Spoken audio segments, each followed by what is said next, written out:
Voilà, je vous propose de commencer. Merci pour votre présence, même si nous sommes en effectif relativement réduit.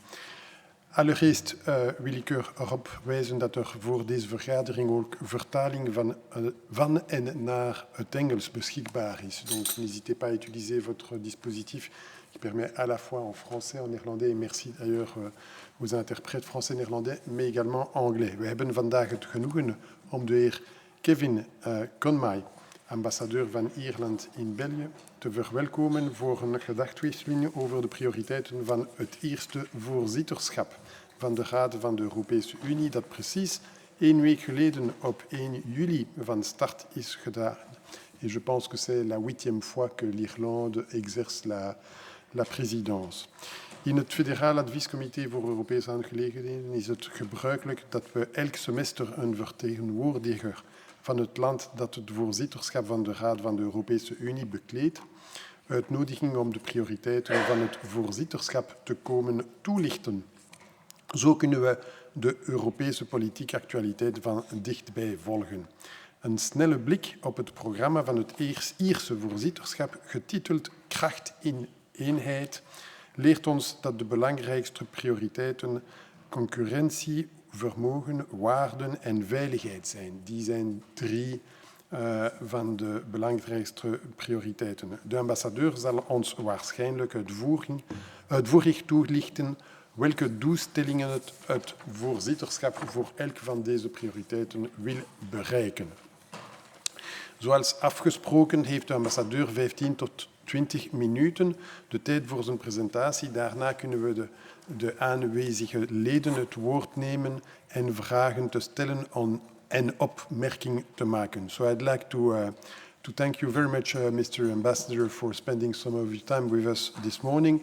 Usually the attendees are a bit more numerous, but you may have noticed that we had an event that took place this night, actually, which of course cheers us up, and I think we're quite satisfied by the outcome of the football match that we had this evening. But sorry for this limited attendance. I understand also that you've already been to some of the local parliaments, so including from Wallonia. So thank you for really giving some of your time for making sure that these priorities set up by the presidency gets forwarded in all different parliaments. So I give you the word, and I understand that you have prepared something from 15 to 20 minutes, whereafter we will have some time for discussion. Thank you. Thank you very much, Mr. President, and delighted to be with you this morning to give you an overview of the priorities. You'll be happy to hear it'll be closer to 10 than 20 minutes, so we won't try not to bore you too much, but very happy to take questions and comments and discussion after my remarks. Let me start by congratulating Belgium on an excellent result last night. I am following the World Cup, but I don't get up for the 2 a.m. matches because the next day becomes a bit of a difficulty. So I'm impressed that some of you are here at all, so thank you very much. But it was a great result, and congratulations on it. So let me start with the priorities of the Irish presidency of the Council of the European Union. Our slogan is in the Irish language, Ní neart go cur le céile, which means strength through unity or strength through togetherness. And of course, that is how the European Union works and how we make progress, is working together. Our goal during the presidency is to work together with the institutions and the member states to deliver on European competitiveness, on our European values, and on European security. As we all know, the current global environment is unstable and deeply challenging. There are many external factors we cannot control, but in vital areas, Europe has the means to take determined action. On competitiveness, by fostering prosperity and well-being, on our values, by upholding the indispensable foundations of our European Union, and on security, ensuring that we do our best to protect our citizens.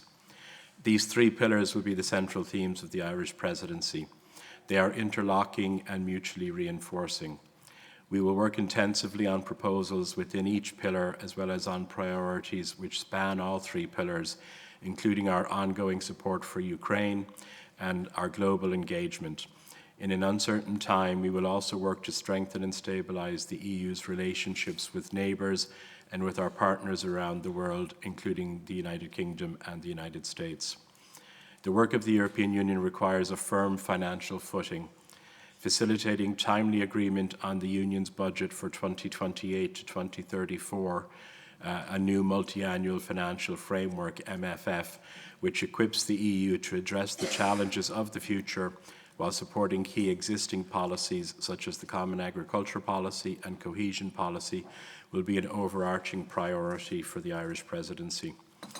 In order to deliver a secure economic future which meets the needs and expectations of its people, Europe must act urgently to enhance its competitiveness and productivity. The One Europe, One Market roadmap agreed by the Council, the European Commission and the European Parliament provides a blueprint to achieve decisive progress in 2026 or by the end of 2026. We will treat the roadmap's objectives as core priorities for the Irish Presidency. Our Union is founded on the values of respect for human dignity, freedom, democracy, equality, the rule of law, and respect for human rights, including the rights of persons belonging to minorities as reflected in Article 2 of the Treaty on European Union. Our shared values, including those contained in the UN Charter and the Universal Declaration of Human Rights, are the bedrock which makes Europe a good place to live and work, and they underpin our competitiveness and our security. Now, more than ever, the EU needs to defend and vindicate those values within Europe and globally. Russia's ongoing war of aggression against Ukraine, the conflicts in the Middle East and the Gulf, and the evolution of new threats and new forms of warfare present serious challenges. We must work together to address these challenges, which have highlighted the need for Europe to invest in all dimensions of our own security and develop our defence capabilities. The Irish Presidency will work to advance measures that contribute to the strengthening of European security and defence. Now, turning to competitiveness with a bit more detail. In order to deliver a secure economic future which meets the needs of our people, there is an urgency, and the One Europe, One Market roadmap agreed by the Council, the Commission and the Parliament provides that blueprint for urgent action. The targets are firmly ambitious and challenging. We will use all the tools available to the Presidency to facilitate agreement on the priority files in line with the agreed targets.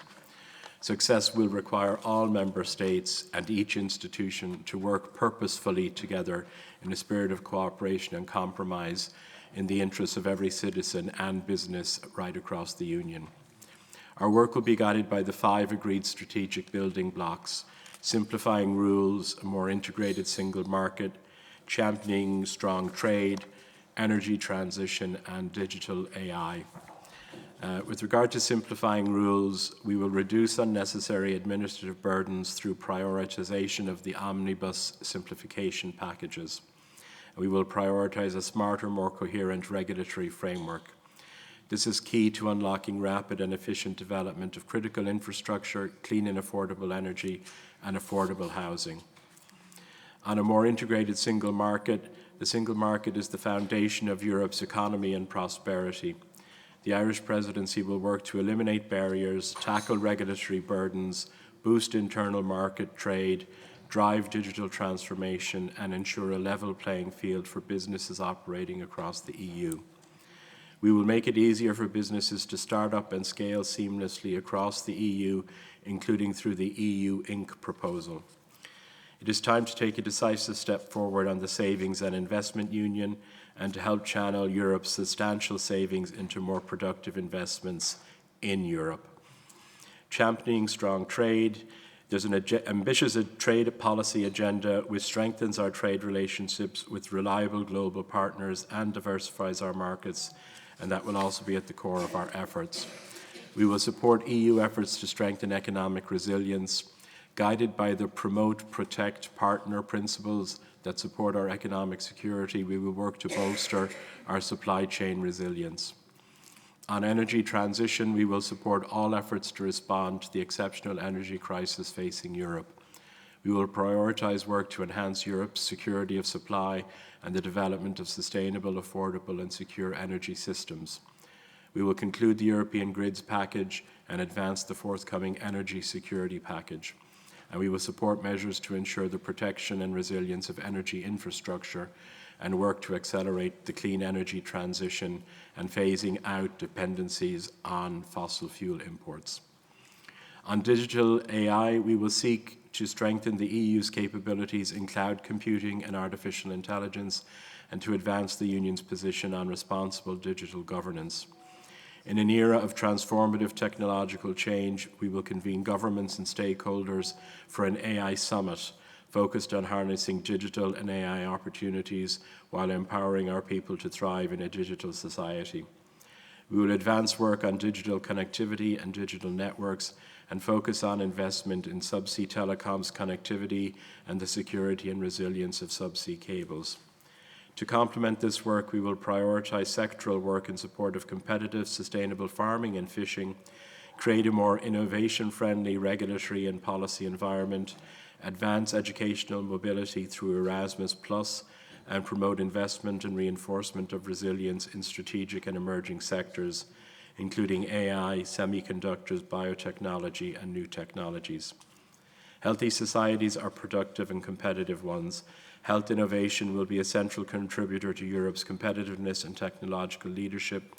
We will advance legislation on biotechnology and medical devices to drive the innovation, resilience, and competitiveness of this key sector. Turning to our values, the Ukraine continues to endure brutal Russian aggression against its people and territory.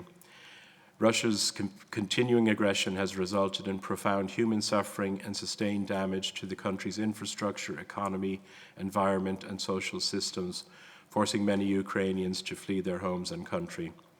The Irish presidency will work to enhance the European Union's unwavering support for Ukraine in the face of Russia's illegal war of aggression.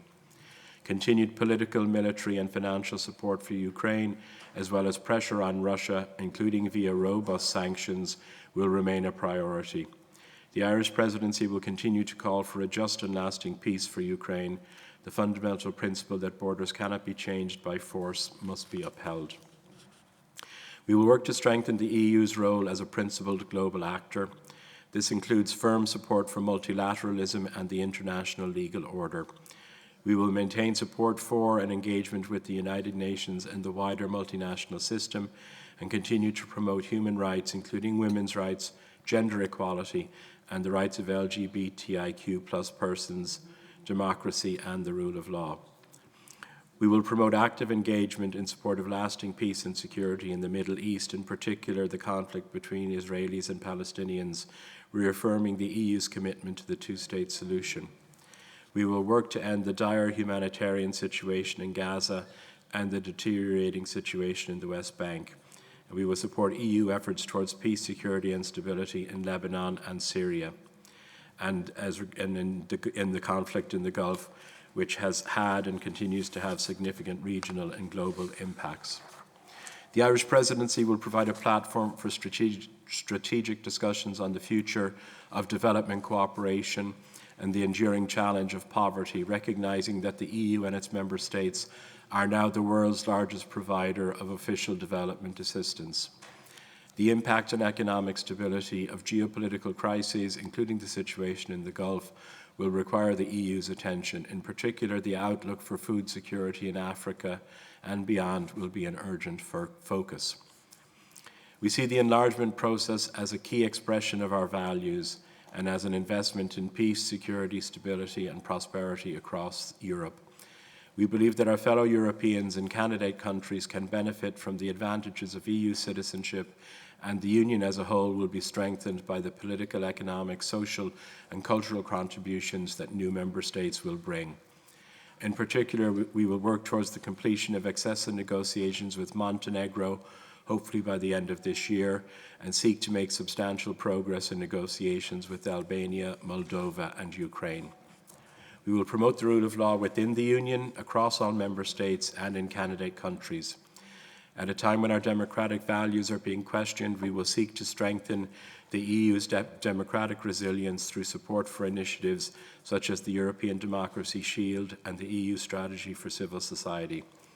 We will underline the importance of ensuring that EU policy and decision-making is informed by our people and engagement with civil society.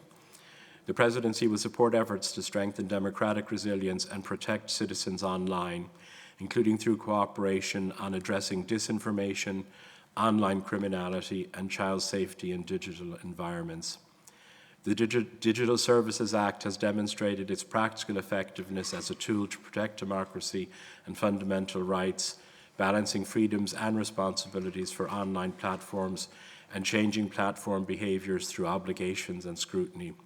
Building on this progress, we will work to ensure the continuation of close cooperation between Member States and the Commission to drive effective and balanced application of the DSA as part of Europe's suite of online regulation tools.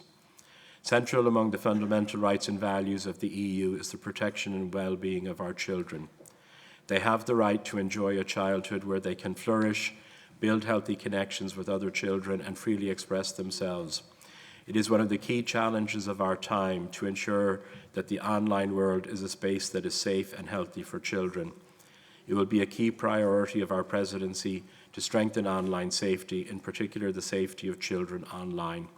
This will include advocating for a decision at EU level on the digital age of majority and highlighting the importance of robust privacy-preserving age verification measures, but also listening to children's views on what makes a safe online world.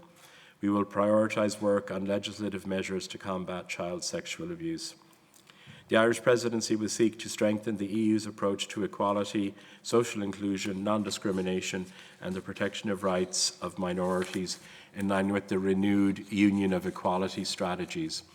We will champion the full participation of disabled people in Europe's social and economic life. The Irish Presidency will emphasise the intrinsic value of Europe's culture and our sporting heritage with a focus on promoting traditional sports. Turning finally to the security priority, we've spoken already about our priority to ensure that the European Union continues its deep support for Ukraine.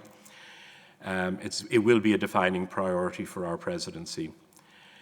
We will work to take forward the proposed new European security strategy, which aims to respond to the geostrategic challenges facing the European Union. The Irish Presidency will advance work on the measures set out in the White Paper on the future of European defence and on the associated Defence Readiness Roadmap 2030, and also on defence procurement. We will support collaboration to address critical capability gaps and build resilience, including in the face of hybrid threats. We will advance work on the proposed regulation on military mobility and to address maritime security challenges and the security of critical infrastructure.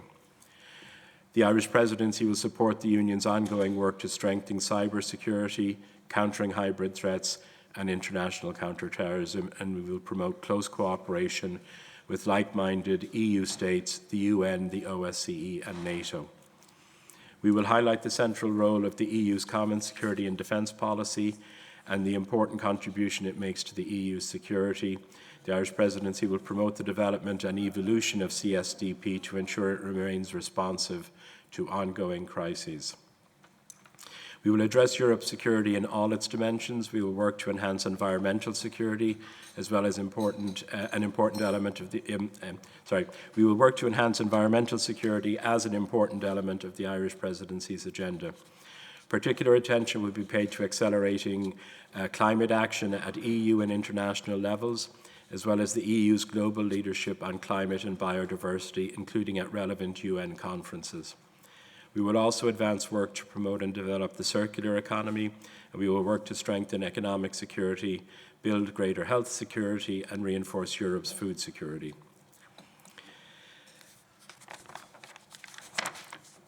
The Irish Presidency will also place a focus on the full implementation of the Pact on Migration and Asylum.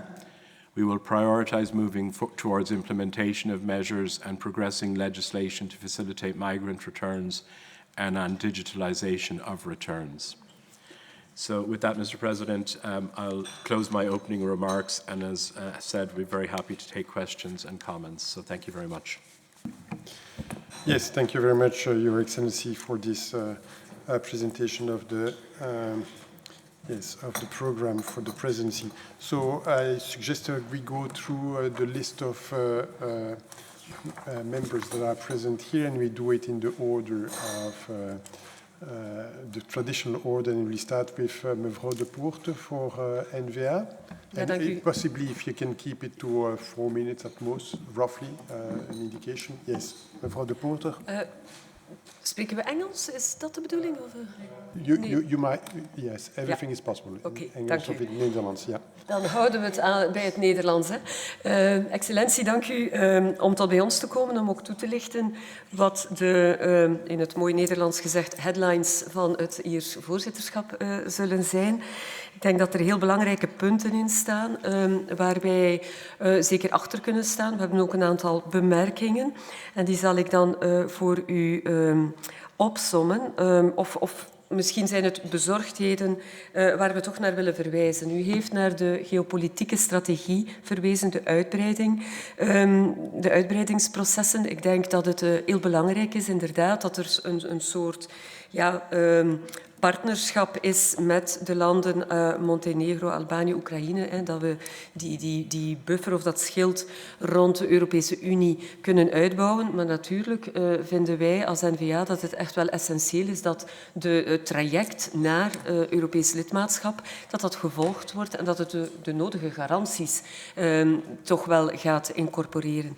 En dan heb ik het, wanneer ik het heb over landen zeker zoals Albanië, heb ik het over de aanpak van corruptie.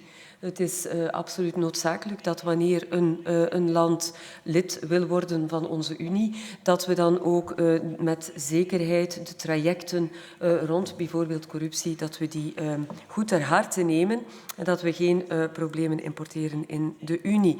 Dus wij pleiten voor een traject zoals het altijd is voorgeschreven. Voor wat de parlementaire samenwerking betreft, dat vind ik een zeer belangrijk punt en ik feliciteer u ook voor het feit dat u het zo prominent op de agenda zet. Want die parlementaire controle, dat evenwicht tussen nationale parlementen en het Europarlement, dat is voor ons heel belangrijk. En dan heb ik het bijvoorbeeld over het Europees meerjarenkader, het financieel meerjarenkader, waar wij toch een aantal bezorgdheden hebben. U weet, de budgettaire situatie van ons land is niet optimaal en dat is eufemistisch gezegd. Het zou voor ons echt wel kwalijk zijn mochten er nog schulden in Europa bijkomen en mochten ook daar nog financiële bezorgdheden worden gecreëerd. Dus die parlementaire controle, transparantie daaromtrent, is voor wat de N-VA betreft zeker belangrijk. Het geldt ook voor wat de buitenlandpolitiek betreft. Die stem van die nationale parlementen in het geheel van de buitenlandpolitiek van de Europese Unie. De stem van de nationale leiders in het geheel van de buitenlandpolitiek is essentieel. De rol van de Europese Raad is daar dan ook wel belangrijk in. We stellen ons de vraag, het 21e sanctiepakket tegen Rusland wordt voorbereid. Hoe kijkt uw land er naartoe om dit in goede banen te gaan leiden? En we zouden toch ook willen benadrukken dat in de diplomatieke processen rond vredesakkoorden, zowel in het Midden-Oosten als in Rusland, dat die vertegenwoordiging van Europa, dat die daar een heel grote impact heeft en dat wij daar aan tafel zitten mee gaan onderhandelen, want zeker wat Oekraïne betreft gebeurt het aan onze grenzen. De digitale markt, hier volg ik u helemaal. De link tussen het economische en de digitale veiligheid is zeer belangrijk. Maar we moeten er echt wel voor zorgen dat we de volgende economische trein, dat we die niet voorbij laten razen. Dus dat we mee zijn in alles wat AI betreft en wat datadeling betreft voor wat onze consumenten betreft. Een laatste punt, voor wat het concurrentievermogen betreft, blijven wij pleiten voor een interne, integrale financiële markt. Het is ontzettend belangrijk dat bedrijven geen drempels ervaren wanneer ze tussen de Europese lidstaten aan handel doen en dat dus daar geoptimaliseerd wordt. Dank u wel, meneer de voorzitter.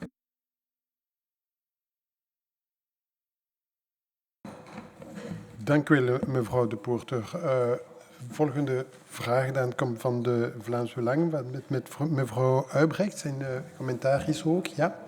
Ja, dankjewel. Werkt de livestream al? We zijn aan het kijken naar de livestream. Il semble que le livestream ne correspond pas actuellement à notre session ici. Je ne sais pas si on va attendre quelques instants pour s'assurer que ce soit corrigé. Oui? Est-ce que c'est en ordre? Ja. Ja, ik denk dat het in orde is. Dus mevrouw Uybrecht voor de Vlaams Belang. Ja.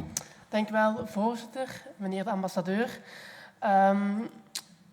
U heeft heel veel interessante dingen gezegd.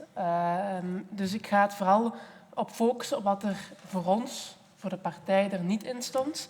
En recent verscheen in het Verenigd Koninkrijk ook het omvangrijke Rape Gang Inquiry Report. Ik vermoed dat dat ook bij jullie wel wijd verspreid is geraakt. En daarin wordt eigenlijk beschreven hoe gedurende tientallen jaren minderjarige meisjes op grote schaal slachtoffer werden van georganiseerde seksuele uitbuiting. Er zouden naar schatting 250.000 slachtoffers zijn. Er zijn er natuurlijk 250.000 te veel. En daarnaast stelt het rapport ook vast dat bij een groot deel van de onderzochte dadergroepen er een duidelijke etno-religieuze component aanwezig was. De overgrote meerderheid van de daders in de onderzoeken, in de onderzochte netwerken, bestond uit mannen met Pakistaanse islamitische afkomst. En onderzoek naar deze feiten wees er ook op dat ongeveer 87% van de veroordeelden, dus enkel de veroordeelden, van deze groepsgebaseerde seksuele uitbuiting duidelijke, herkenbare islamitische namen hadden. En volgens het rapport misbruikten sommige daders ook bovendien elementen uit een eer- en schaamtecultuur en religieuze overtuigingen om eigenlijk te rechtvaardigen over waarom dat zij de autochtone meisjes mochten ontmenselijken. En het rapport is ook bijzonder vernietigend, niet alleen omwille van de omvang van de feiten, maar ook omwille van de conclusies over de structurele falen van de overheid. Politiediensten, lokale besturen, sociale diensten en andere overheidsinstanties zouden jarenlang signalen hebben genegeerd, onvoldoende hebben opgevolgd, onder meer uit de vrees om beschuldigd te worden van racisme of islamofobie. En hoewel het onderzoek natuurlijk vooral betrekking heeft op het Verenigd Koninkrijk, overstijgen natuurlijk mensenhandel, georganiseerde seksuele uitbuiting en grensoverschrijdende criminele netwerken uiteraard de nationale grens. Het rapport verwijst ook expliciet op de internationale dimensie van deze criminaliteit en benadrukt het belang van nauwere samenwerking tussen de Europese staten. En ik hoorde u spreken terecht over een safe online world voor kinderen, maar ik denk dat een safe offline world voor kinderen op dit moment even belangrijk is en onder druk staat. En de fundamentele vraag is dan ook welke lessen de Europese Unie, de Europese Raad, uit deze tragedie zal trekken en of het Ierse voorzitterschap bereid is om veiligheid, grensbewaking en een kordaat migratiebeleid hoger op de Europese agenda te plaatsen. En dat niet alleen voor de Facebook-post van Ursula von der Leyen, maar vooral voor de veiligheid van onze kinderen en vrouwen. Want ik hoorde u toch wel veel te weinig spreken over de prioriteiten voor wat betreft een strenger en kordaat migratiebeleid. Dus vandaar volgende specifieke vragen nog. Ja, zal de bestrijding van grensoverschrijdende mensenhandel, georganiseerde seksuele uitbuiting van minderjarigen en andere vormen van georganiseerde migratiegerelateerde criminaliteit een prioriteit vormen tijdens het Ierse voorzitterschap? Is Ierland van oordeel dat de Europese Unie of de Europese Raad lessen moet trekken uit de conclusies van het Britse Rape Gang Inquiry Report? Zullen er initiatieven komen onder jullie voorzitterschap? En hoe wil Ierland tijdens zijn voorzitterschap ervoor zorgen dat veiligheidsproblemen en vormen van georganiseerde criminaliteit, ook wanneer die een gevoelige etnische of religieuze component raakt, zonder politieke terughoudendheid kunnen worden benoemd en aangepakt, zodat de bescherming van slachtoffers prioriteit krijgen en niet de bescherming van de daders? En ziet Ierland een verband tussen een geloofwaardig Europees migratiebeleid en terugkeerbeleid enerzijds en de bestrijding van deze grensoverschrijdende criminele netwerken anderzijds?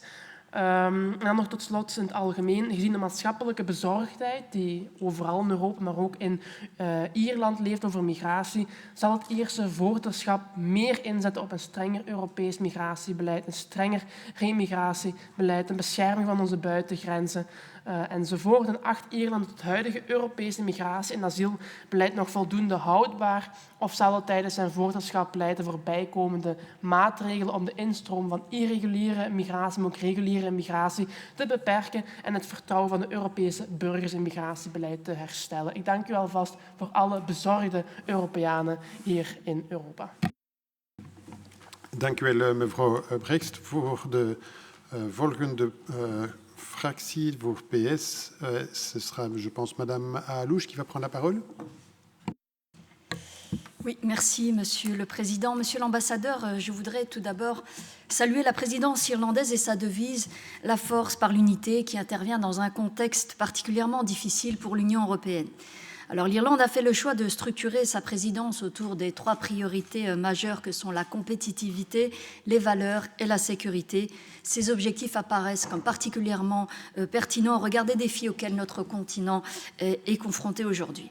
Alors, cependant, la présidence irlandaise devra faire face à plusieurs défis considérables, notamment celui de concilier le nécessaire renforcement de la compétitivité européenne avec la préservation et le développement du modèle social européen.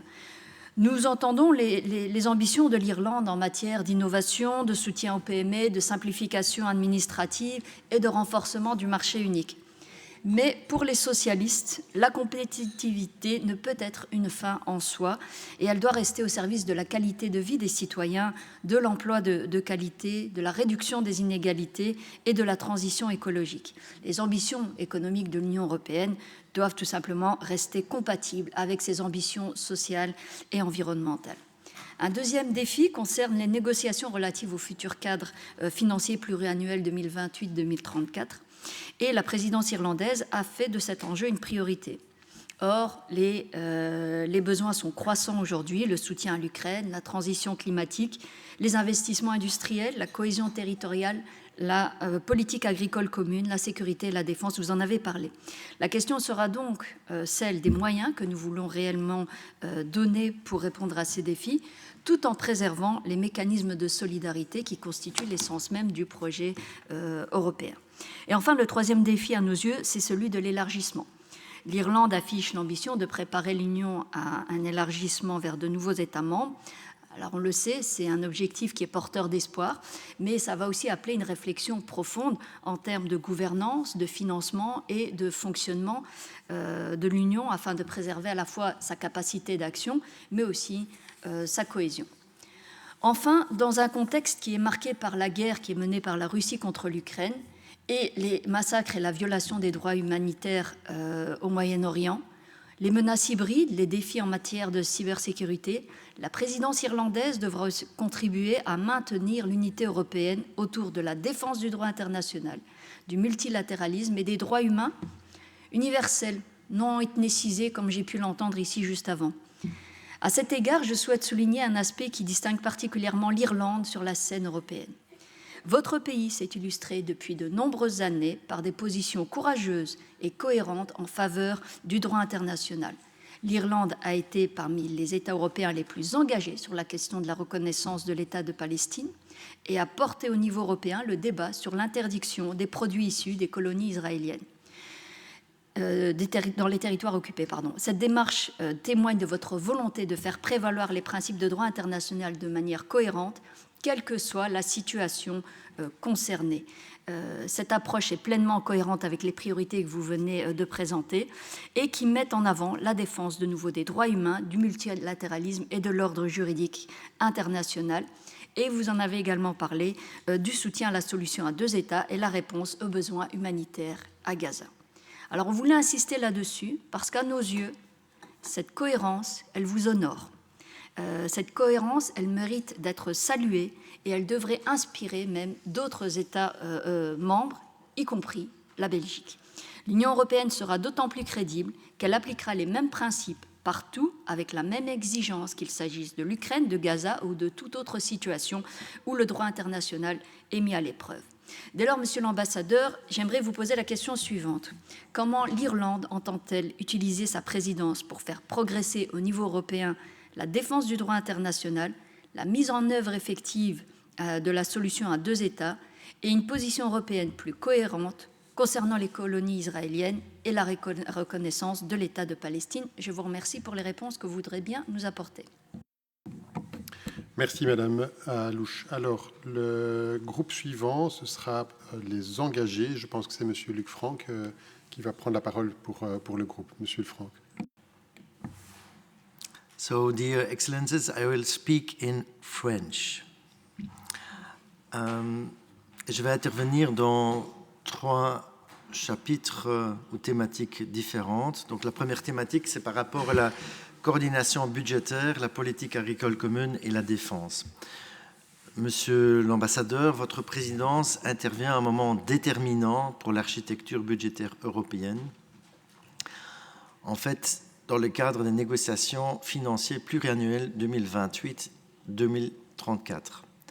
La proposition de la Commission prévoit une hausse substantielle de l'enveloppe consacrée à la résilience, à la défense et à l'espace, des domaines très importants, et on parle d'un budget plus ou moins de 130 milliards d'euros, dans un contexte où l'enveloppe de la politique agricole commune, qui nous tient également à cœur, connaîtra par ailleurs une baisse sensible en termes réels.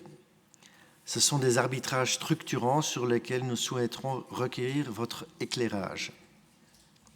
Dans le cadre de la fusion proposée entre la PAC, donc la politique agricole commune, et la politique de cohésion, au sein des futurs plans nationaux et régionaux, comment la présidence irlandaise envisage-t-elle d'accompagner les États membres pour que la montée en puissance des investissements de sécurité et de compétitivité se fasse en préservant un soutien suffisant au monde agricole?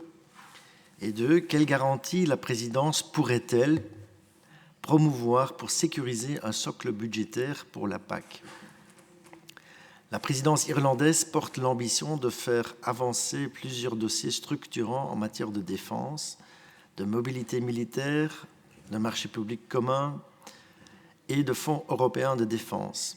Dans ce contexte, et en ce moment où le sommet de l'OTAN se réunit à Ankara, quelle est la vision irlandaise du rythme et de la méthode à privilégier pour rapprocher progressivement l'ensemble des États membres, y compris ceux dont l'effort de défense reste aujourd'hui modeste au regard des moyens européennes, des objectifs capacitaires fixés collectivement à l'horizon 2030, voire 2035. L'Irlande conduit ces négociations sensibles tout en maintenant sa tradition de neutralité militaire. Comment, selon vous, cette spécificité irlandaise nourrit-elle, selon vous, la capacité de la présidence à jouer un rôle de facilitateur impartial entre les États membres aux sensibilités très différentes sur ces questions? Le deuxième domaine pour lequel j'aimerais bien intervenir, c'est le numérique, la régulation des plateformes et des protections des mineurs. Par rapport au numérique, ce domaine occupe une place centrale dans le pilier compétitivité de votre présidence avec la poursuite du paquet digital Omnibus, du Data Act et du Digital Service Act. L'Irlande occupe à cet égard une position singulière et précieuse. Elle accueille les sièges européens de nombreuses grandes plateformes technologiques et son autorité de protection des données joue un rôle de premier plan dans l'application du RGPD à l'échelle de l'Union. Compte tenu de cette expérience acquise par l'Irlande dans le dialogue quotidien avec les grandes plateformes, première question, comment la présidence entend-elle mettre cette expertise au service de l'application plus rapide et plus homogène du Digital Service Act et du Data Act à l'échelle de 27? 2. Des mesures sont-elles envisagées pour renforcer les moyens des autorités nationales chargées de cette mise en œuvre? Et puis, concernant l'âge sur les réseaux sociaux, plusieurs États membres, dont notamment la Belgique, qui va déposer, ou le gouvernement va déposer un projet de loi, portent une réflexion avancée sur l'instauration d'un âge minimum d'accès aux réseaux sociaux et sur les dispositifs de vérification de l'âge. Comment la présidence irlandaise entend-elle accompagner l'émergence d'une approche européenne plus harmonisée sur ce sujet et quel rôle l'expérience irlandaise en matière de sécurité en ligne pourrait-elle jouer dans cette réflexion collective? Et enfin, l'intervention sur la sécurité, la diplomatie humanitaire et le multilatéralisme. Pour le pilier sécurité, associant soutien à l'Ukraine, engagement au Moyen-Orient et lutte contre les menaces hybrides dans un contexte où l'action extérieure de l'Union doit compenser avec des ressources budgétaires sollicitées de toutes parts. Comment la présidence irlandaise envisage-t-elle de maintenir un haut niveau d'engagement humanitaire et diplomatique, soutien à l'Ukraine, réponse aux crises de Gaza, du Liban, du Soudan et de la Syrie, dans un contexte budgétaire contraint, et quel levier, au-delà du seul cadre financier européen, entend-elle mobiliser pour encourager l'ensemble des États membres à maintenir leurs efforts? L'Irlande porte une tradition diplomatique reconnue d'engagement au sein des opérations de maintien de paix des Nations Unies, notamment au Liban. Dans quelle mesure la présidence irlandaise souhaite-t-elle s'appuyer sur cet héritage pour proposer une coordination renforcée entre l'Union européenne et l'ONU en matière de sécurité collective et quelles initiatives concrètes pourraient voir le jour durant votre mandat? Et enfin, comment la présidence consent-elle l'articulation entre, d'une part, l'investissement croissant dans la capacité de défense européenne et d'autre part, la diplomatie préventive et le multilatéralisme, deux approches que l'Irlande a toujours supportées avec équilibre. Et puis je m'excuse un peu pour mon français, vous le considérez, c'est pas ma langue maternelle et la nuit était très très courte. Merci. Très bien, monsieur Franck. Et pour quelqu'un dont ce n'est pas la langue maternelle, je pense que franchement, vous pouvez faire des jaloux. Hein, donc voilà. We gaan dan naar vooruit en ik denk dat we mevrouw Lambrecht het woord zal nemen. Ja, mevrouw Lambrecht. Dank u wel, meneer de voorzitter. Dank u wel, ambassadeur, voor uw uiteenzetting. Ik ga onmiddellijk een paar concrete vragen stellen. Eerst over het concurrentievermogen. Uw voorzitterschap legt grote nadruk hierop en vooruit is ervan overtuigd dat de economische veerkracht onlosmakelijk verbonden is met sociale cohesie. Hoe gaat het Ierse voorzitterschap concreet garanderen dat de agenda voor concurrentiekracht hand in hand gaat met versterking van de Europese pijler van de sociale rechten? Dan Ierland spreekt ook over het verminderen van administratieve lasten voor bedrijven. Kunt u garanderen dat dit niet zal leiden tot het uithollen van Europese richtlijnen rond werknemersbescherming, gezondheid op werk en platformeconomie? Dan het rapport Draghi spreekt over 800 miljard euro aan extra investeringen per jaar. Steunt Ierland hier de uitgifte van nieuwe gemeenschappelijke Europese schulden, eurobonds, om deze transitie sociaal rechtvaardig te financieren? Dan over het MFK. Hoe kijkt Ierland naar het creëren van nieuwe eigen middelen, zoals Europese vermogens- of transactiebelasting, om de begroting te spijzen zonder de sociale budgetten te moeten gebruiken? Dat wat betreft klimaat, het behalen van de 2030-2050 klimaatdoelen, dat is ook voor vooruit absolute prioriteit. We zien echter het maatschappelijk draagvlak daarvoor een beetje wankelen wanneer burgers hun energiefactuur zien stijgen, terwijl de grote vervuilers recordwinsten boeken. Welke concrete wetgevende initiatieven gaat het Ierse voorzitterschap nemen om energiearmoede aan te pakken? Dan over de rechtsstaat. U heeft waarden tot een kernpijler van uw voorzitterschap gedoopt. Dat steunen wij, maar waarden zijn hol zonder handhaving. We zien dat bepaalde lidstaten de rechtsstaat soms eigenlijk echt gijzelen. Hoe gaat Ierland de artikel 7-procedures tegen lidstaten die de rechtsstaat schenden concreet aanpakken? Meer specifiek, als een lidstaat dus mensenrechten of onafhankelijkheid van de rechtsstaat schendt, mag er dan voor ons eigenlijk geen euro meer aan subsidies van Europa die richting uitgaan. Deelt de Ierse regering dit standpunt? Dan wat betreft de uitbreiding. De geopolitieke realiteit dwingt ons tot inderdaad anders naar uitbreiding te gaan kijken. En vooruit steunt zeker de aspiraties, onder andere om Oekraïne en de westelijke Balkan erbij te nemen. Wij zijn ook tevreden dat Ierland ook Montenegro erbij opneemt en specifiek een prioriteit durft noemen.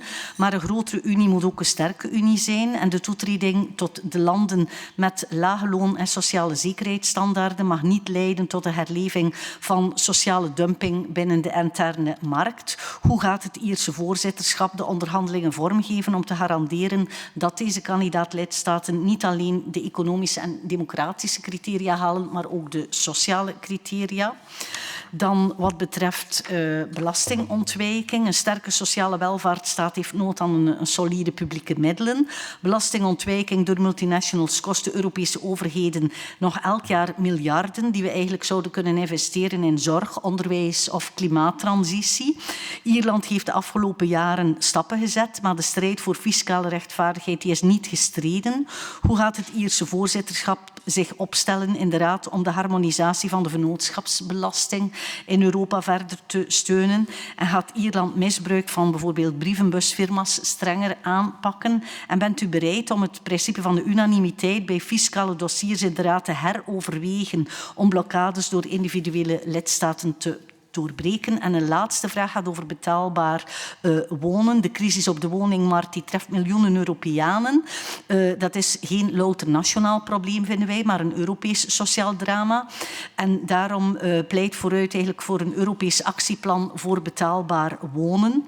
En aangezien Ierland zelf heel goed weet hoe ontwrichtend een woningcrisis kan zijn, is de vraag hoe uw voorzitterschap de Europese agenda rond betaalbaar wonen vorm zal geven. Dank u wel.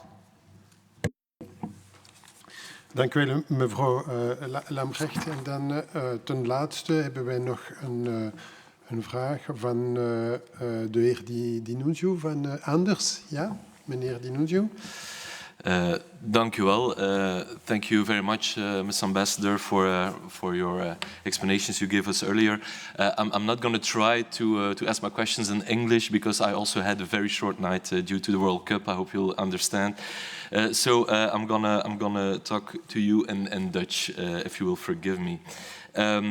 Ja, het voorzitterschap komt op een cruciaal moment. Het is altijd een cruciaal moment in de Europese Unie. Maar toch zeker wat het financieel meerjarenplan van de Europese Unie betreft. Ik trap een open deur en u heeft het zelf gezegd. Collega's hebben het ook gezegd hier vandaag. De uitdagingen op vlak van competitiviteit, op vlak van veiligheid, op vlak van uitbreidingsvraagstukken zijn enorm groot. En als het neerkomt op het meerjarenplan voor Europa, zitten we in een soort van paradox. In een paradoxale situatie. Waarbij dat we eigenlijk vanuit Europese oogpunt objectief vaststellen, bij wijze van spreken, we hebben veel meer middelen nodig om al de uitdagingen het hoofd te bieden. En voor zover u mijn partij anders niet kent, ik ben een Vlaamse liberaal. Als liberaal geloven wij uiteraard in een zeer sterk en slagkrachtig Europa. De oplossingen moeten van Europa komen en hoe beter wij met elkaar samenwerken binnen die Unie en hoe meer wij integreren, hoe beter dat wij die problemen samen kunnen aanpakken. Maar ik moet ook spreken natuurlijk vanuit de Belgische bril en de Belgische begroting. En als het gaat over de meerjarenbegroting, dan wil ik daar toch iets over zeggen dat wij principieel, qua concept, uiteraard voorstander zijn dat Europa extra eigen middelen zou kunnen aanboren. Omdat dat zorgt voor meer slagkracht voor die Europese Unie, dat zij dat zou kunnen, dat zij die middelen kunnen aanboren om op die manier toch meer autonomer en slagkrachtiger aan de slag te kunnen gaan. Maar wat ons land betreft natuurlijk, wij leven in een van de meest belaste landen van de wereld. En ook met deze regering, om de begroting op orde te krijgen, is het extra taksen, extra belasting die worden ingevoerd. Dus als er wordt gesproken over bijkomende Europese belastingen, dan zijn we hier vanuit Vlaams of Belgisch oogpunt toch zeer terughoudend daarover. Te meer als we ons de vraag moeten stellen of de Europese Unie en de instellingen altijd even efficiënt werken. Of dat daar links en rechts ook niet wat vet op de soep zit. Als we ook zien ambities die de Unie heeft op een aantal vlakken. Ook qua aanwerving van extra ambtenaren en administratie. vinden wij dat dat toch allemaal zaken zijn die niet lichtzinnig moeten worden afgewogen over hoe dat we daarmee omgaan. Dus vandaar dat ik u toch de vraag wil stellen. Puur principieel Europese eigen middelen die moeten kunnen aanboren. Ja, in theorie ja, zeker wel. Maar wat betekent dat dan voor de bijdrage van de lidstaten? We hebben netto-betalers, netto-ontvangers. Maar voor een land zoals onze, waar onze burgers toch al zwaar belast worden, ja, het wordt tegelijkertijd ook extra geld gevraagd van een land zoals België om bij te dragen. Dus dat zou dan 2 keren een extra last betekenen. 1, extra bijdragen als lidstaat, maar dan ook nog eens wellicht een extra Europese belasting die we al dan niet onrechtstreeks ook zullen voelen. En ik denk dat voor ons daar mogelijk het schoentje zal knellen en dat dat wellicht ook de reden is waarom ons land er nog niet in geslaagd is om positie in te nemen qua onderhandelingsstrategie over die meerjarenbegroting. U weet, wij zitten in een ongelooflijk ingewikkeld land. U zal wellicht al voorstellen ons land te komen, zich daarin moeten instuderen hebben. Maar ons land slaagt er niet in om een helder standpunt in te nemen over die financiële meerjarenbegroting, wat enorm problematisch is. Maar goed, dat is onze interne keuken die hier moet worden opgelost. Maar dus mijn vraag aan u, hoe staat Ierland daar tegenover en hoe gaat dat voorzitterschap die tegenstellingen effectief gaan aanpakken? Netto-betalers ten opzichte van ontvangers, eigen middelen, extra taksen ten aanzien van eventuele ontvetting, ten aanzien van bijdragen van lidstaten. Een enorm delicaat evenwicht, waarvan ik de premier toch al in het parlement heb horen zeggen dat er voor de moon een moonshot is, dat het veel lager zal moeten zijn. Het blijft altijd een beetje op de vlakte, dus voor ons is het nog niet echt duidelijk waar het naartoe zal gaan. Dus het zou mij zeer interesseren om te horen wat de strategie is van Ierland en welke eventuele mijlpalen worden gezet, want ik heb begrepen dat het moet worden geland tegen het einde van het jaar. Dus dat is toch wel iets zeer belangrijk. En als het gaat over het met minder doen, ontvetten, als ik het zo mag zeggen, dan gaat het over die omnibuspakketten.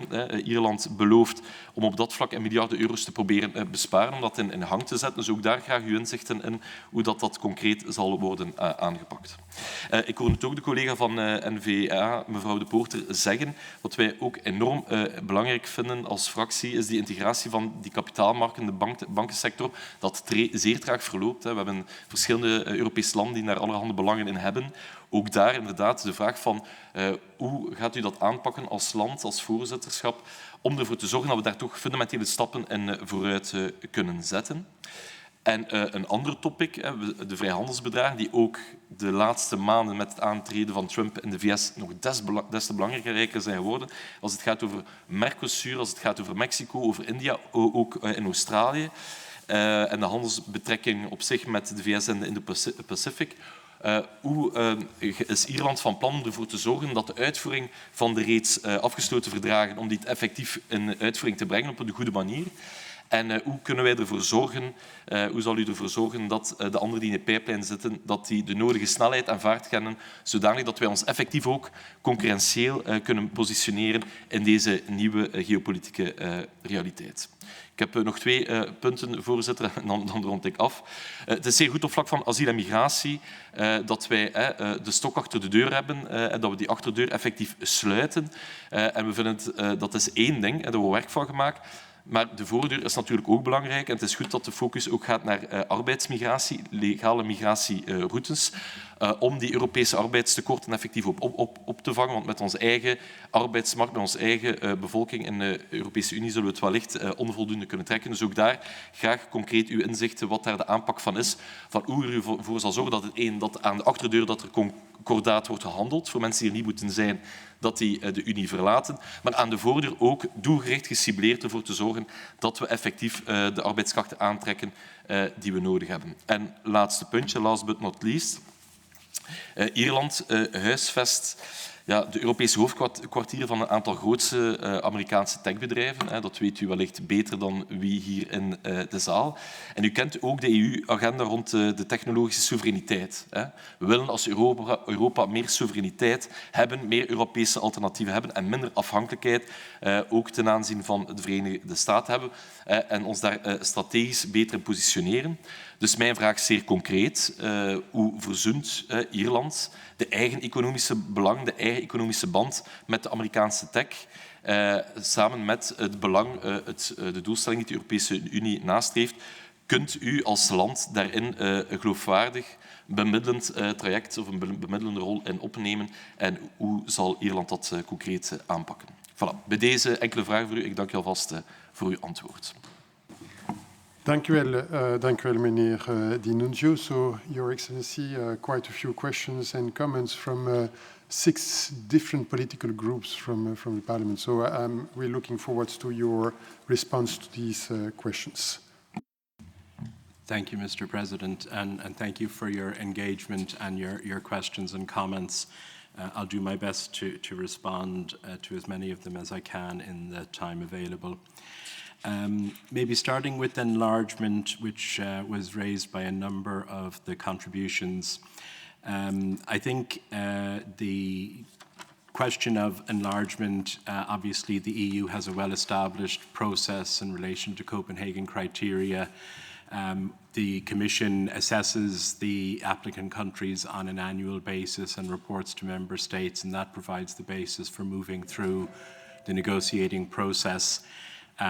So I think that the concerns about new Member States reaching EU standards are built into the review process of the enlargement process. And so in terms of Montenegro, they're making rapid progress. All the chapters are in negotiation, and it may be possible to reach agreement on closing those chapters by the end of the year. When it comes to Albania, obviously, they're at a different stage in the negotiation. They are making significant progress, but obviously they are being asked to meet the standards that the European Union have set out in relation to rule of law, dealing with corruption, etc. So those standards are built into the process. One of the interventions mentioned that it might be necessary to think of a different approach to enlargement when it comes to Ukraine. And obviously there have been some ideas suggested and discussed in the media, amongst other places, but there is no actual decision or discussion around that at the European Union level in terms of official processes at this time. But obviously, the situation in Ukraine remains a priority for the European Union. Ireland is a strong supporter of Ukraine's aim to join the European Union, and we hope to advance their negotiations during our 6 months of the presidency.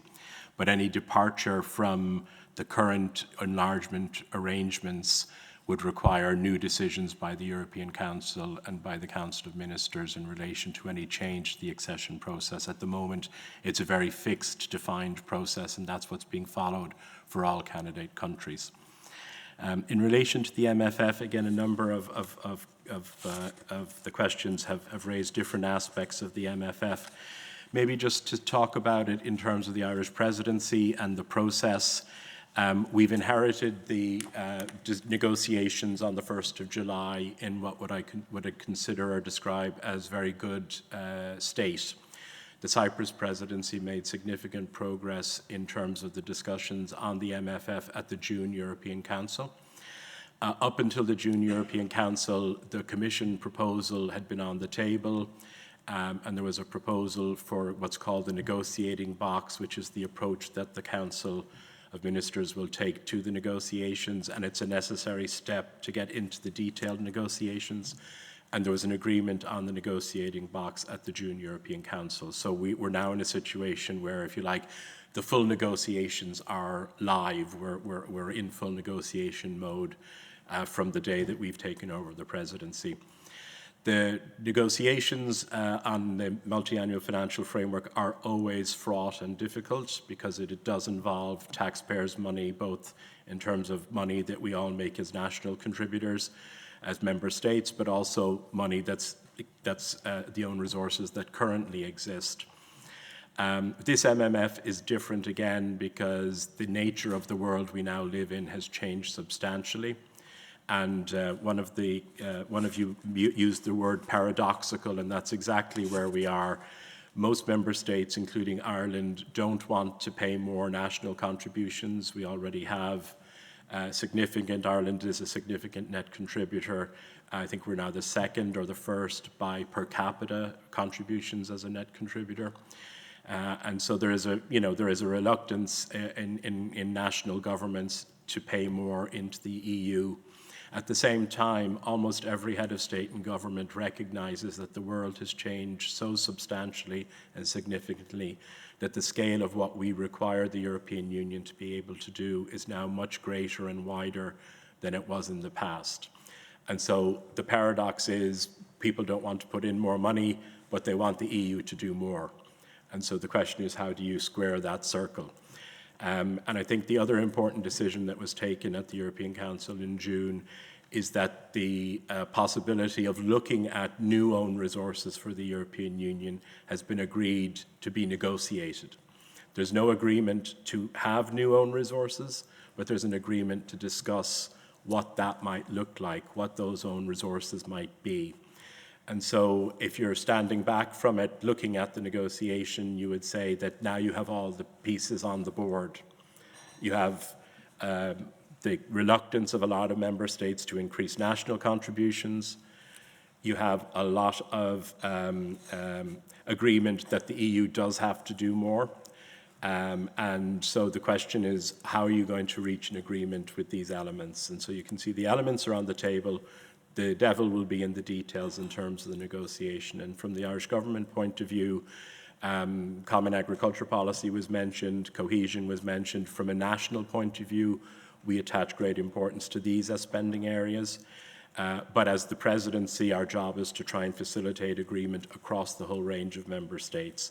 And obviously there's a group of member states who want to not put more money in on a national basis, who are willing now to look at what new own resources might look like, and that will be the space within which the size of the budget and its allocation will be negotiated.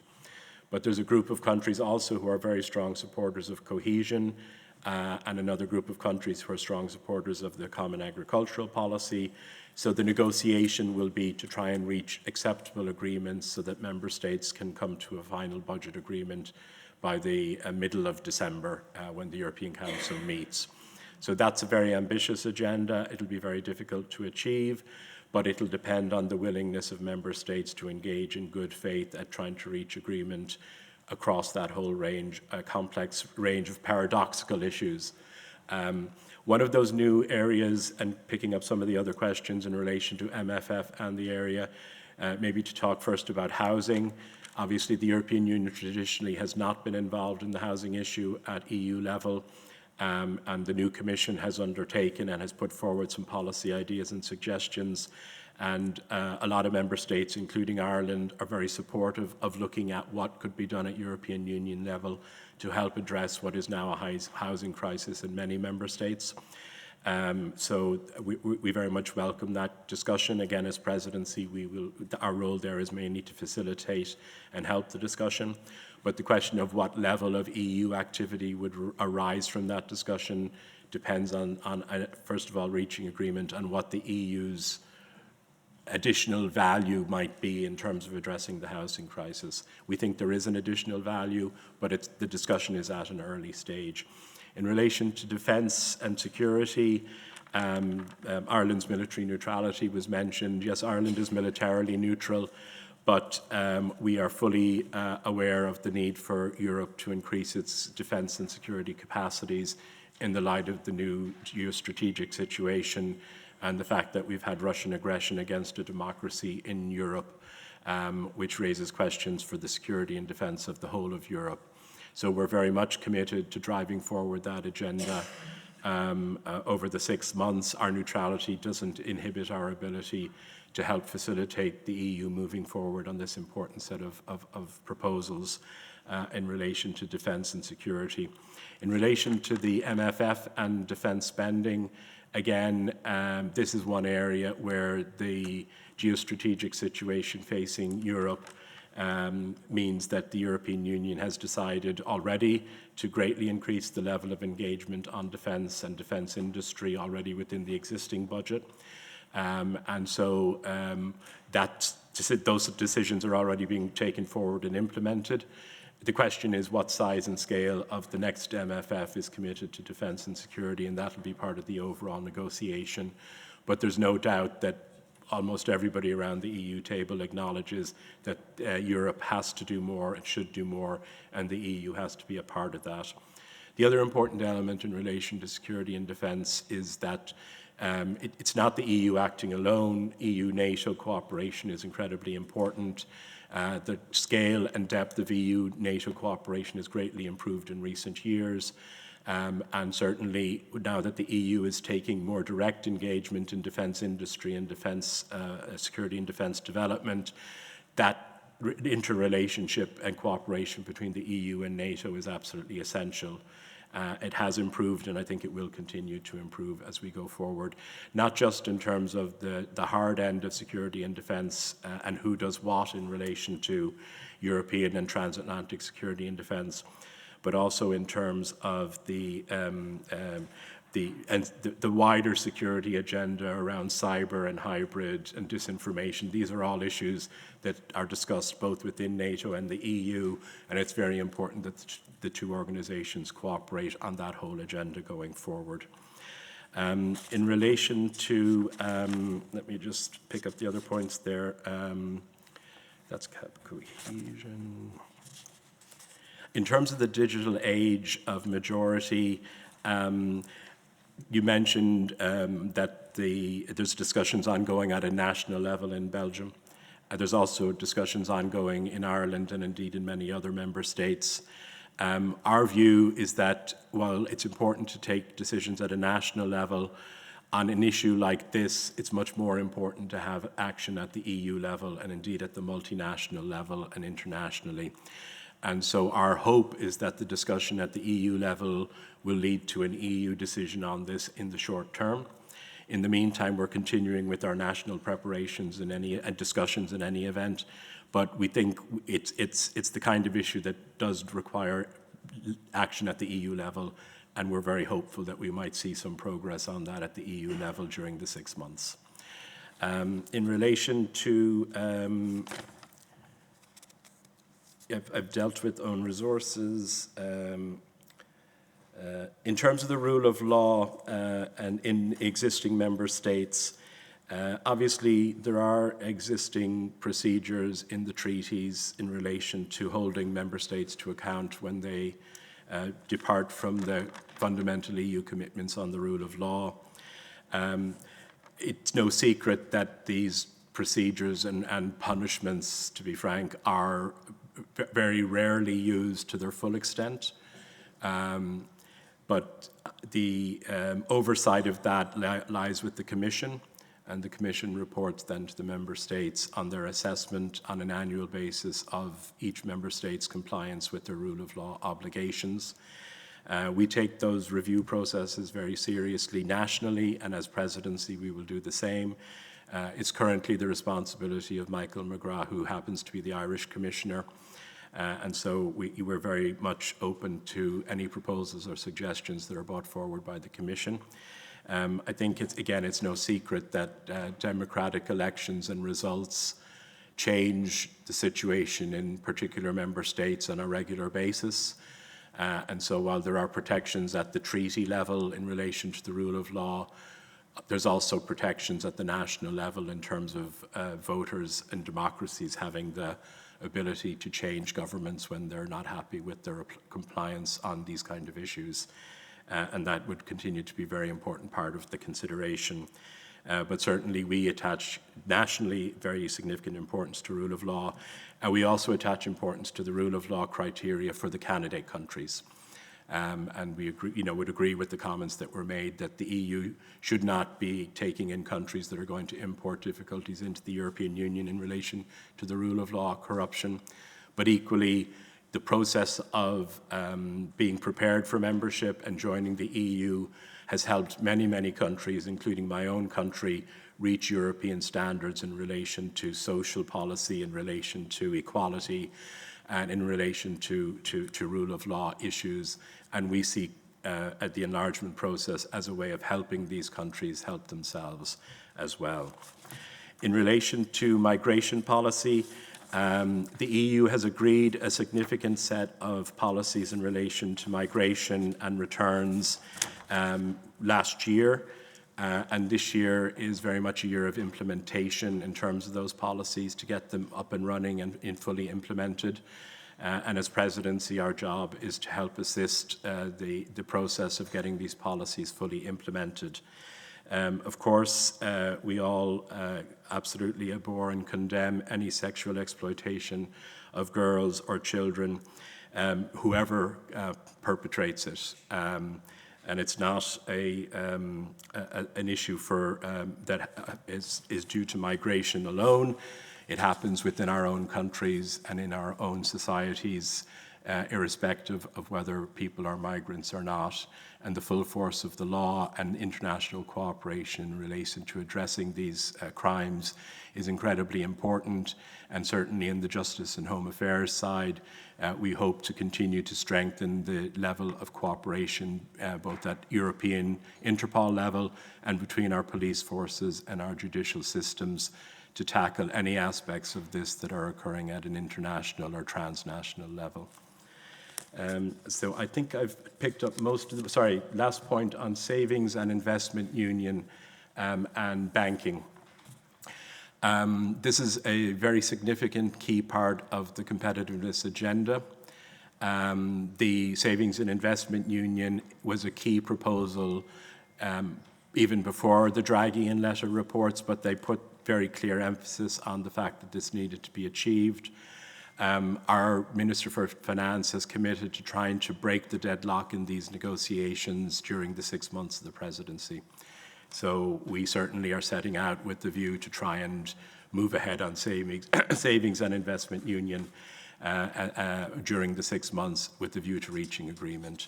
I think the point about competitiveness, I would agree generally, and the Irish government position on competitiveness is very much in keeping with some of the views expressed. Competitiveness is not an end in itself.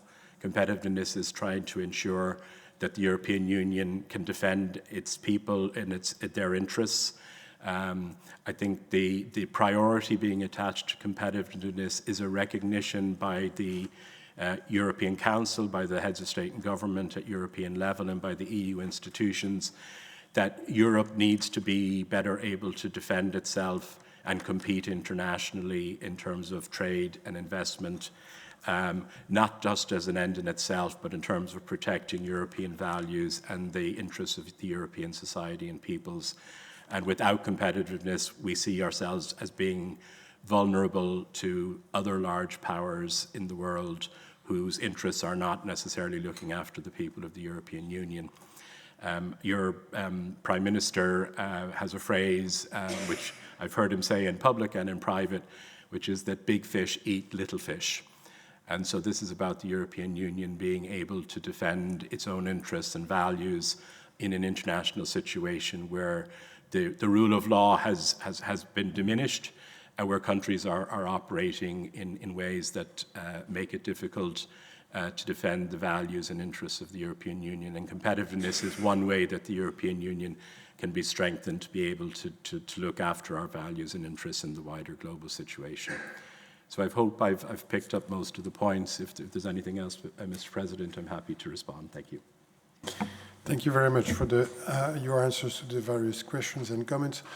We still have time possibly for one quick remark from those who took the floor in the first round, but I don't know whether they wish to do so. I'll quickly go through misschien ten eerste voor het Vlaams Belang, mevrouw Huybrechts, als u wilt iets zeggen. Ja, voor een minuut. Dank u wel, voorzitter. Meneer de ambassadeur, ik ga het ook heel kort houden. Omdat ik heel kort wil reageren op de opmerking die u gaf voor wat betreft mijn tussenkomst over het migratie- en rape gang inquiry report. Ja, uiteraard klopt het dat seksueel geweld geen exclusief migrantenprobleem is. En elke dader moet hard worden aangepakt, ongeacht afkomst, religie en nationaliteit, laat dat duidelijk zijn. Maar we mogen ook niet blind zijn voor de cijfers en de feiten. Wanneer bepaalde groepen, ondanks een minderheidspositie in de samenleving, een meerderheid vormen qua betreft de daderprofielen, ja, dan moet de overheid dat durven benoemen en hard aanpak. En dat Brits onderzoek wijst bovendien ook op gevallen waarin daders hun misdrijven rechtvaardigen vanuit eer- en schaamtecultuur en religieuze overtuigingen, waarbij dus niet-moslimmeisjes als minderwaardig worden behandeld. En zulke opvattingen worden in de eerste plaats ook gewoon niet thuis en moeten er ook voor zorgen dat Europa stopt met importeren van zulke cultuur. En precies daarom is een streng migratiebeleid enorm belangrijk, even voor een streng terugkeerbeleid. En dat is geen symbolische kwestie, het gaat over veiligheid, over het redden van levens. En wie hier geen recht heeft om te blijven, wie ernstige feiten pleegt, wie een gevaar vormt voor de samenleving en wie niet leeft naar onze normen en waarden, moet worden verwijderd, mag nooit een stap zetten op Europese bodem. En een eerlijk debat daarover kan letterlijk levens zijn. En ik hoop dat dat ook de uitgangspunt wordt van het eerste voorzitterschap binnen de Raad van Europa. Dank u wel, mevrouw Brex. Et ensuite, je pense que pour madame Alouche, pour le PS.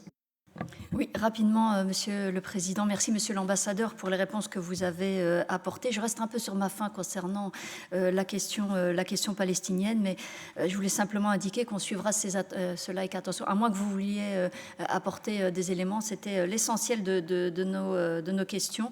Et pour nous, c'est absolument essentiel, d'autant plus que l'Irlande s'est particulièrement illustrée dans le domaine. Merci. Okay, maybe just a very quick response to that point.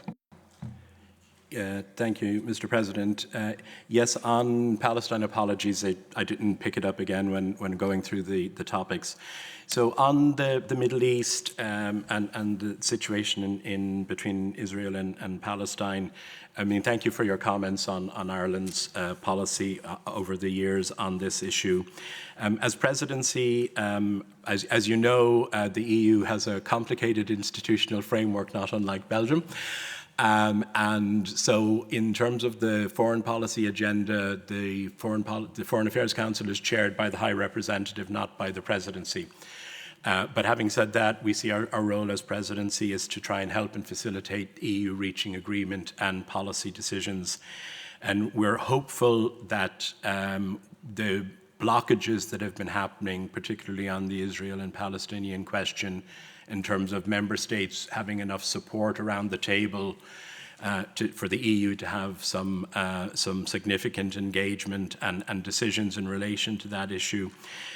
We're hopeful that that's going to change in the next round of discussions. We've seen an increase in the number of member states who are willing to see the EU take some firmer action, particularly in relation to the Occupied Territories Bill question.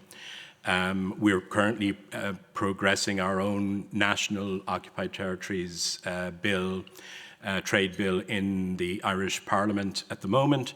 But again, it's one of these issues where it would be more effective if we were able to agree to do it at European Union level. And so we're expecting the High Representative to bring forward some proposals at the Foreign Affairs Council this month, actually. Hopefully the proposals will be tabled, and we would be hopeful, and we'll certainly work as presidency to try and get the strongest level of support amongst the member states to take some further action at EU level in relation to that. I think there is a genuine concern across the European Union member states about the situation, but so far we have failed to reach significant consensus on action at European Union level that would be more effective. So we're hopeful, we'll do our best as presidency to try and move that forward as best we can. So that's the situation on that. Thank you very much. Thank you, Mr. Ambassador. Ensuite, Monsieur Franck souhaite aussi intervenir. I just want to thank you for your answers, and I wish you good luck for your presidency. Thank you. Very well. Dan gaan we misschien met vooruit. Mevrouw Lambrechts. Ja, enkel nog de ambassadeur danken voor de duidelijke antwoorden. Heel goed. En meneer Di Nunzio. Yeah, dank u wel. Thank you, Mr. Ambassador, for your answers. I also wish you the best of luck with the presidency. Just perhaps I missed it, but I don't require any more answers.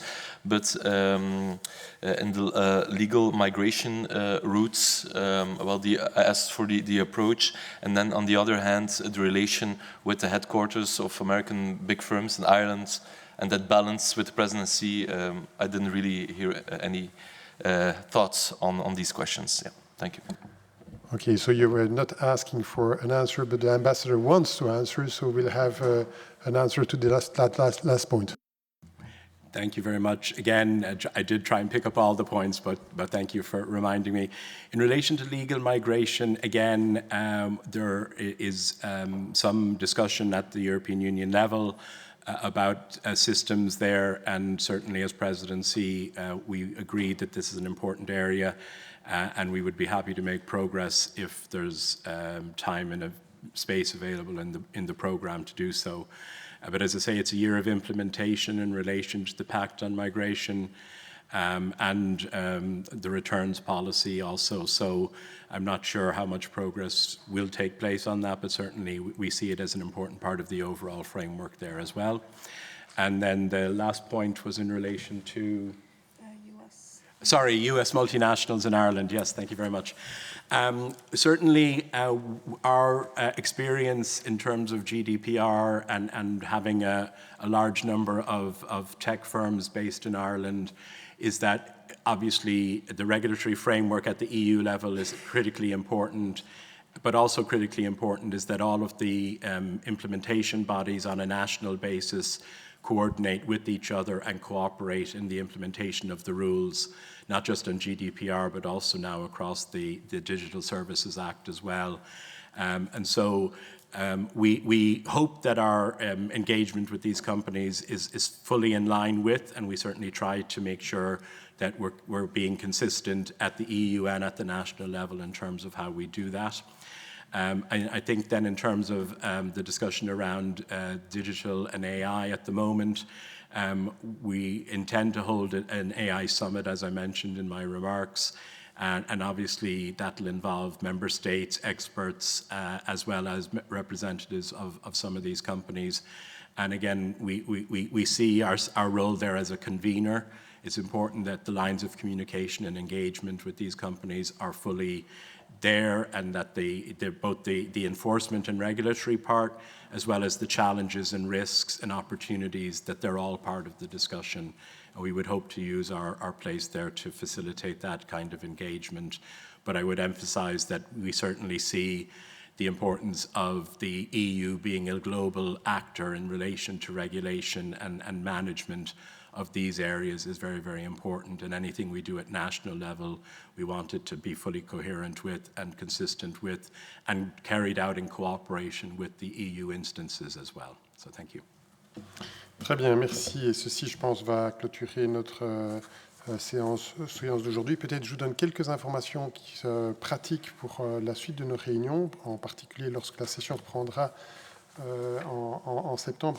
Bien sûr, on continuera les traditionnels briefings et débriefings avec le Premier ministre dans la suite des conseils européens, mais également le mardi 29 septembre à 10h, donc je vous invite à le noter à votre agenda, mardi 29 septembre à 10h, un échange de vues avec la commissaire européenne en charge de la préparation et de la gestion des crises, c'est Madame Adjala Bip, la commissaire européenne belge. Et par ailleurs, également, le mardi 17 novembre à 14h, là, un échange de vues avec la commissaire européenne à l'élargissement, c'est Madame Kos, et on sait combien c'est un sujet d'actualité, puisque vous avez encore fait référence tout à l'heure, et donc on aura l'occasion d'un échange à ce sujet avec la commissaire européenne à l'élargissement, Madame Kos. Ceci conclut notre séance du jour. Je vous remercie pour votre présence. Thank you so much, Mr. Ambassador, Your Excellency, for your time and for your thorough also answer to the various comments and questions. Thank you.